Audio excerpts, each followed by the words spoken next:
नमस्कार, मैं हूं धनंजय कुमार सिन्हा और आज शाम जिस खास मेहमानों से आपको मिलवाने जा रहा हूं उनका नाम है नीतीश सहाय और दूसरे जो साथी हैं हमारे साथ उनका नाम है कुमार यश। तो नीतीश सहाय और कुमार यश, ये इन दो नौजवान नवयुवकों से जो आपको मैं मिलवाने जा रहा हूँ, इसकी खास वजह यह है कि ये नौजवान बिहार में एक विशेष अभियान, एक विशेष कैंपेन चलाने जा रहे हैं जिसका नाम है चेंज फॉर बिहार। जी हाँ, चेंज फॉर बिहार। चेंज की बात अभी सभी पॉलिटिकल पार्टियां भी कर रही हैं क्योंकि अभी विधानसभा चुनाव बिहार में होने वाला है। इसी बीच चेंज फॉर बिहार को लेकर कुछ युवा सामने आए हैं इस कैंपेन को लेकर, और इसके पीछे के मकसद क्या है और किस तरह ये कैंपेन को चलाएंगे उस पर हम विशेष बात इन दोनों नवयुवकों से करेंगे। लेकिन आपको खास बात बता दें कि अभी नीतीश सहाय जी करीब 93 डेज का बिहार टूर पर निकलने वाले हैं साइकिल से। इस दौरान ये जो क्या अवेयरनेस कैंपेन चलाने वाले हैं बिहार में और क्या कुछ बदलाव आएगा सच में इस बिहार में, इससे इस पर विशेष बात के लिए नीतीश सहाय जी और कुमार यश जी, बहुत बहुत स्वागत है आपका। आप ये बताइए, अभी तो बिहार में विधानसभा चुनाव है, पार्टियां अपना अपना प्रचार प्रसार कर रही हैं वोट के लिए, इस समय में आप चेंज फॉर बिहार ये क्या है?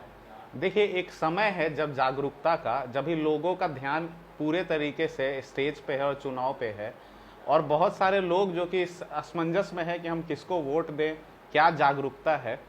तो जब हमने ये अपना प्रयास किया बिहार के बदलाव के लिए, तो हमने सोचा कि बिहार का बदलाव तभी मुमकिन है जब पहले स्टेज में, जब पहले प्रयास में हम बिहार को समझ पाएं। पिछले कई सालों से हम एनजीओ चला रहे हैं दिल्ली के अंदर और देश के अलग अलग हिस्सों में, और जब हमने देखा कि किस तरीके से लॉकडाउन में बिहार का जो हालत है वो बिल्कुल सामने आया, तो उसी समय हमने ये निश्चय लिया कि हम बिहार में आए और ये हमारा जन्म स्थान है, हमने यहाँ का अपना शुरू का शिक्षा लिया है, तो हम अपना सबसे पहला जो हमारा उत्तरदायित्व है हमारे राज्य के प्रति, इसीलिए हम आए। और ये एक चेंज लाने का प्रयास खुद के अंदर भी है और अपने राज्य को जानना हमारे लिए बहुत ज्यादा जरूरी है कि क्या है। जैसा हमने न्यूज चैनल्स में देखा, मतलब लगता है कि चेंज, ये जो कोरोना आया और जो लॉकडाउन हुआ, तो आप लोग को बाहर के राज्यों में आप रह रहे थे, आपको वापस आना पड़ा बिहार, और तब आपने बिहार में ये नया कुछ शुरू कर दिया? नहीं, ये नया शुरू हमने यहाँ से नहीं किया, नया शुरू हमने दिल्ली में ही किया। नया हंगामा?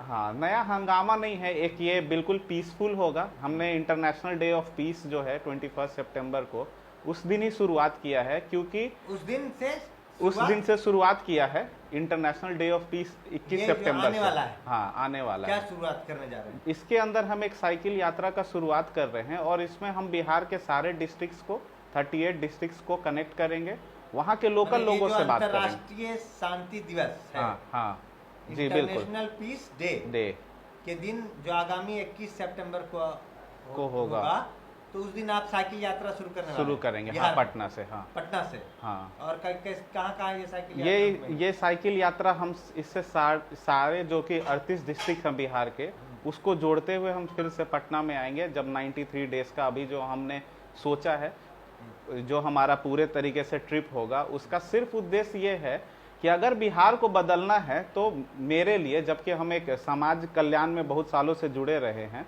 तो इसको जानना ज़रूरी है। और जानना ज़रूरी नहीं है वो जो हमें न्यूज़ चैनल्स, न्यूज़पेपर और टेलीविज़न इंफॉर्मेशन दिखा रही है, उसके अलावा एक खुद का एक्सपीरियंस, एक लोकल एक्सपीरियंस कि क्या सच में इतनी गरीबी है, या जो शिक्षा की हम बात करते हैं, जो बिहार सबसे पिछड़ा राज्य है, क्या सच में है, कहाँ पे हम इसको ठीक कर सकते हैं और कहाँ पे लोकल लोग खुद ही जागरूक हो सकते हैं। इसी प्रयास के तहत हम इस मुहिम को आगे बढ़ाएंगे।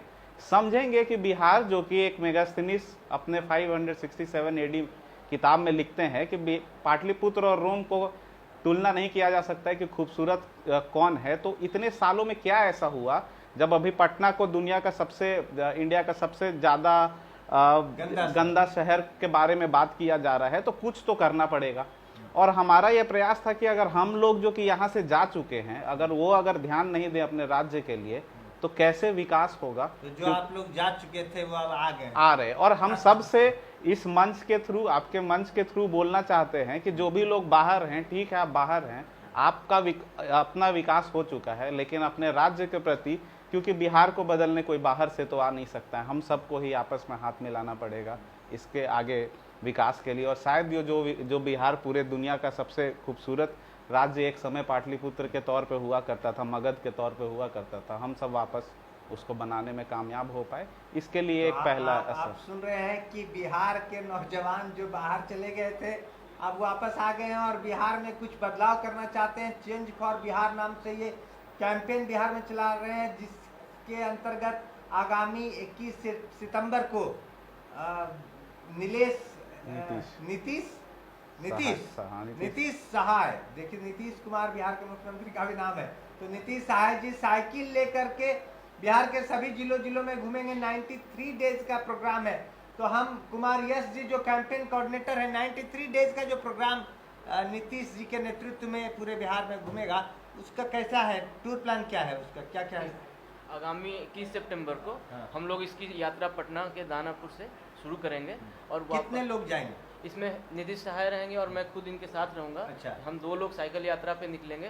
प्रतिदिन हम 30 किलोमीटर कवर करेंगे और उस 30 किलोमीटर में जो वहाँ की लोकल इश्यूज़ हैं, जो लोगों के पब्लिक ग्रीवेंसेस हैं, उनको समझेंगे और इस तरह करते हुए हम पूरे 38 जिले को कवर करेंगे, जो कि हमारा आगामी 21 दिसंबर को ख़त्म होगा। तो आपका प्लान पूरा तय है, कब कब किस जिला में एंट्री है? पूरा रूट मैप तैयार, रूट मैप रेडी है, बता सकते हैं थोड़ा बहुत? और अगर आपसे जुड़ना चाहेंगे जो लोग, आप जिधर से गुजर रहे हैं उसकी पहले से जानकारी होगी, कुछ लोग मिलना चाहेंगे तो कैसे आपको संपर्क करेंगे?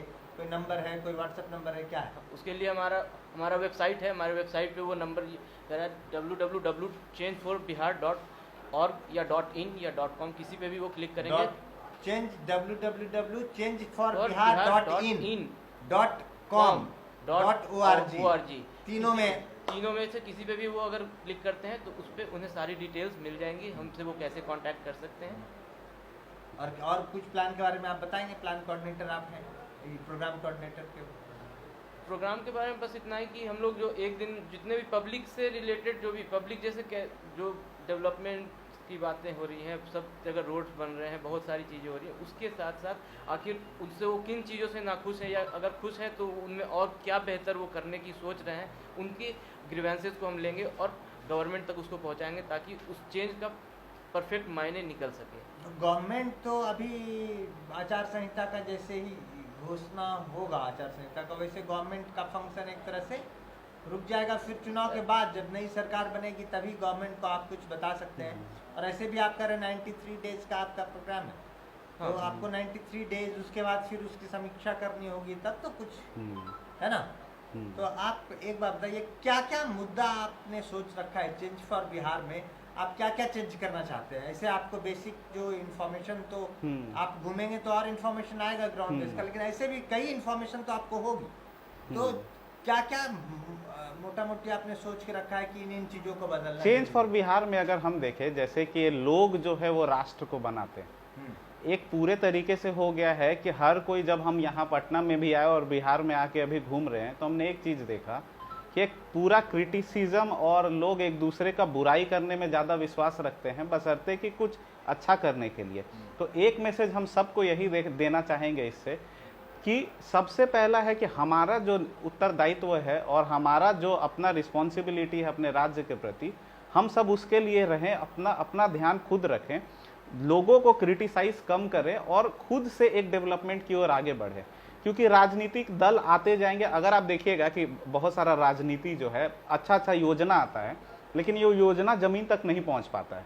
इसमें सिर्फ सरकार की गलती नहीं है, इसमें लोगों की जागरूकता का भी कमी है और हर कोई को जागरूक होने के लिए सिर्फ सरकार पे डिपेंडेंट नहीं रहना पड़ेगा। आप यही देखिए, बिहार से बड़े बड़े लीडर्स का भी जन्म हुआ, अभी सुशांत सिंह राजपूत का भी यहाँ जन्म हुआ, जो कि इतना ज़्यादा नाम कमाए आगे चल के। तो उन्होंने खुद से प्रयास लिया। सब इंसान को एक थोड़ा सा प्रयास खुद से लेना पड़ेगा और तब जाके सरकार और एक जो हमारा लोग है उसके बीच में एक जुड़ाव आए, ताकि तब बदलाव आ सके। तो सबसे पहला जो बदलाव हम चाहते हैं वो लोगों के मानसिकता में है, वो खुद के अंदर है, अपना एक सोच है जिसको हम अपने डेवलपमेंट के एजुकेशन का ये मामला है एक तरह से। इनफॉर्मल एजुकेशन का हाँ, एक इनफॉर्मल एजुकेशन है सिस्टम। लेकिन अगर एक स्टेट, एक गांव में मान लीजिए आप लोग 10 युवा मिलकर के एक गांव में, तो एक कुछ इनफॉर्मल एजुकेशन सिस्टम को डेवलप भी कर सकते हैं। लेकिन अगर एक स्टेट में इनफॉर्मल एजुकेशन का कोई सिस्टम डेवलप करना है तो बिना गवर्नमेंट के कॉपरेशन का हो नहीं सकता, क्योंकि उसके लिए बड़े बजट, बड़े ह्यूमन रिसोर्स इन्वॉल्वमेंट की जरूरत है, बड़े तकनीक की जरूरत होगी, खर्च भी उसमें होगा। तो इसके लिए तो हमें लगता है बिना गवर्नमेंट का सपोर्ट का कैसे संभव? हाँ, पहले ये है कि एक तो हम देख के आएंगे, जैसे कि अभी हमारा बिहार में अगर आप देखिएगा तो 70,000 स्कूल्स हैं ऑलरेडी। ऐसा नहीं है कि हम एक ऐसा राज्य है जिसमें हमने स्कूल्स नहीं बनाया है। एक इंफ्रास्ट्रक्चर ऑलरेडी बना हुआ है और पिछले गवर्नमेंट में जब से है उस पर धीरे धीरे काम किया गया है। लेकिन अगर देखिएगा, जब नालंदा विश्वविद्यालय दुनिया का सबसे प्रसिद्ध विश्वविद्यालय इसलिए बना क्योंकि उसको कम्युनिटी ने मिल के चलाया। तो हम उस स्कूल के तहत लोगों को जोड़ना चाहते हैं कि सिर्फ मिड डे मील के बहाने नहीं, एक शिक्षा का क्या ज़रूरत है ज़िंदगी जीने के लिए, एक काम करने के लिए और आगे बढ़ने के लिए, ये जागरूकता फैलाएंगे। अच्छा, एक और बहुत महत्वपूर्ण प्रश्न कि अभी आप जान रहे हैं कि अचानक से पिछले 10 दिनों 15 दिनों में एक डेवलपमेंट देखा जा रहा है बिहार में, इंडिया में, कि बेरोजगारी को लेकर के अचानक बिना विपक्ष ने मुद्दा नहीं बनाया, कोई अन्य पार्टियों ने नहीं बनाया, अचानक से असंगठित युवाओं ने एक मुद्दा देश भर में धीरे धीरे बना दिया कि बेरोजगारी। ये आपको क्या लग रहा है? आप खुद युवा हैं तो मैं जानना चाहता हूँ बेरोजगारी को लेकर के क्या मामला है? देखिए, बेरोजगारी तो अगर देखा जाए, इसका अगर कोई सही तरीका जिससे बेरोजगारी कम हो सकता है तो आप ज़्यादा से ज़्यादा रोजगार उत्पन्न करने वाले लोग, बिजनेस कम्युनिटी, इसको सरकार को मिलके आगे बढ़ाना पड़ेगा, ना कि दूसरे तरीके से जो कि सरकार लगातार जो है चीज़ों को प्राइवेटाइज करती है। इसके हम उतने फेवर में नहीं भी हैं कि बेरोजगारी जो है एक पूरे तरीके से नियंत्रित सरकार के ऊपर है। क्योंकि अगर आप देखें, बहुत सालों से एजुकेशन की स्थिति खराब रही, वर्ल्ड प्लेटफॉर्म से जोड़ा नहीं गया। अगर सिर्फ बिहार की बात करें तो सरकार को इसमें आगे आना पड़ेगा और कुछ नए नए अवसर से नए नए बिजनेसेस को आगे बढ़ाना पड़ेगा। ईज ऑफ डूइंग बिजनेस, जो कि यहाँ पे देखते हैं कि मुश्किल है लोगों को खड़ा हो पाना, एक इन्वेस्टमेंट मीटिंग कराना होगा और अलग अलग एसोसिएशन से बिजनेस बढ़ाना होगा। बेरोजगारी का हालत बहुत ज़्यादा बुरा है, जैसा कि हम लॉकडाउन में देखे, जब माइग्रेंट्स लेबर यहाँ आ रहे थे तो बहुत सारी चीज़ें ऐसी हुई जो कि दिल दहला देने वाली थी। जो वीडियोज़ आए हैं, जो लोग इतना इतना किलोमीटर ट्रैवल करके आए हैं, तो इसके लिए सरकार को तो आगे हाथ मिलाना पड़ेगा और लोकल गांव वाले को और शहर वाले लोगों को आपस में एक दूसरे का प्रोडक्ट खुद से कंज्यूम करें और एक दूसरे को बढ़ाना होगा। कुमार, यस, एक बहुत बड़ा और जैसे बेरोजगारी एक मुद्दा है और थोड़ी चर्चा नीतीश जी ने भी की कि प्राइवेटाइजेशन, निजीकरण। तो ये निजीकरण को लेकर आप युवा क्या सोच रहे हैं? तो निजीकरण देखा जाए तो ज़रूरी भी है, लेकिन एक हद तक। हम जो निजीकरण की बात कह रहे हैं, गवर्नमेंट का कहना है कि हम इसे प्राइवेट हाथों में देंगे, उसे और बेहतर तरीके से चलाएगी, लेकिन कहीं ना कहीं लोगों में इनसिक्योरिटी भी आएगी। लेकिन इन इनसिक्योरिटी की वजह से ये है कि उनको जॉब से इनसिक्योरिटी है, तो उन चीज़ों को गवर्नमेंट को क्लियर करना होगा, उन्हें बताना होगा कि ये किस तरह आखिर एग्जैक्टली वो कर क्या रहे हैं। वो अगर क्लियर माइंड रहेंगे, क्लियर स्टेट ऑफ माइंड में रहेंगे अगर युवा, तो वो ज़रूर गवर्नमेंट की इस मुहिम को सपोर्ट करेंगे। तो युवाओं के लिए ये अभी आपने 2-3 सब्जेक्ट सुने होंगे जिसमें एक जीडीपी का फॉल है, जीडीपी फॉल है और महंगाई भी दिख रही है बढ़ती हुई। तो इस पर आप युवाओं का क्या सोचना और चेंज फॉर बिहार कैंपेन में आप क्या सोच रहे हैं? हाँ, जीडीपी का जो अभी गिरावट है वो तो एक लॉकडाउन के कारण है ही, और हम लोगों को जो हमारा डोमेस्टिक प्रोडक्ट है उसको इस तरीके से मिल के बनाना पड़ेगा। अगर हम इतिहास में जाके बोले तो हम टेक्सटाइल्स में, हैंडीक्राफ्ट में, अलग अलग सामान में, जो कि आज हम इंडस्ट्रियल प्रोडक्ट यूज़ कर रहे हैं, अलग देशों से हमारी तुलना नहीं की जा सकती। हम अपने देश में खुद का प्रोडक्ट मैन्युफैक्चर करके यूज़ कर सकते हैं। और अगर लोकल लोग जो कि है, जैसे कि किसान भी अगर कोई फिशिंग फार्म से फिश को डेवलप कर रहा है तो हमारे जीडीपी के अंदर बढ़ोतरी आएगी। और लोकल रोजगार के लिए इस अवेयरनेस कैंपेन के तहत हम बहुत सारा एक ऐसा हर दिन अपने वीडियोस के थ्रू छोटे छोटे अवसर, जो कि घर की महिलाएं या लोग जो कम पढ़े लिखे लोग हैं, वो अवसर अपने घर से शुरू कर सकते हैं। और छोटे छोटे यूनिट मिलकर हम एज ए सिटीजन भी जीडीपी को आगे बढ़ा सकते हैं और सरकार से हाथ मिला सकते हैं। तभी जाके हम जीडीपी को आगे बढ़ा पाएंगे और हम अपने राज्य को वो राज्य बना पाएंगे जो कि हम कामना कर रहे हैं, एक बेहतरीन राज्य के तौर पर। सबसे पहले आपको तो बहुत बहुत अंत में तो हम शुभकामनाएं देते हैं कि आप चेंज फॉर बिहार कैंपेन के लिए निकल रहे हैं साइकिल से, वो भी दोनों आदमी यात्रा पर। और तो आप जरूर निकलिए, आगामी 21 सितंबर को प्रारंभ हो रही है आपकी यात्रा। हाँ। और यात्रा शुरू करने से पहले आप क्या संदेश देना चाहेंगे बिहार वासियों के नाम, युवाओं के नाम क्या संदेश देना चाहेंगे आप? संदेश यही देना चाहते हैं कि देखिए, हम सब जो यहाँ हैं, सरकार है, गवर्नमेंट है, पुलिस अधिकारी है, डीएम है, कलेक्टर है, ये न्यूज़ रूम है, हम सब लोगों को एक एक चीज जोड़ती है, वो हमारी मिट्टी है, हमारी धरती है। हम इसके साथ कोई गलत नहीं कर सकते और हम ही लोग हैं जो कि आपस में मिल के बिहार को आगे बढ़ा सकते हैं, क्योंकि बिहारी शब्द एक गाली बन चुकी है बाहर।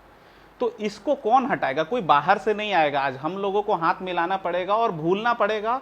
और एक और चीज है कि मानना पड़ेगा कि हम फेल हुए हैं, मानना पड़ेगा कि हम कहीं ना कहीं तो पीछे रह गए, कुछ ना कुछ तो गलती हुआ है हमसे, और ताकि हम एक कॉमन प्लेटफॉर्म बना करके आगे बढ़ाएं कि ठीक है, गलती हो गया है, अब आगे कैसे हम जुड़कर एक यूनिटी बना करके बिहार को इंडिया का सबसे पहला और सबसे डेवलप्ड स्टेट बना पाए।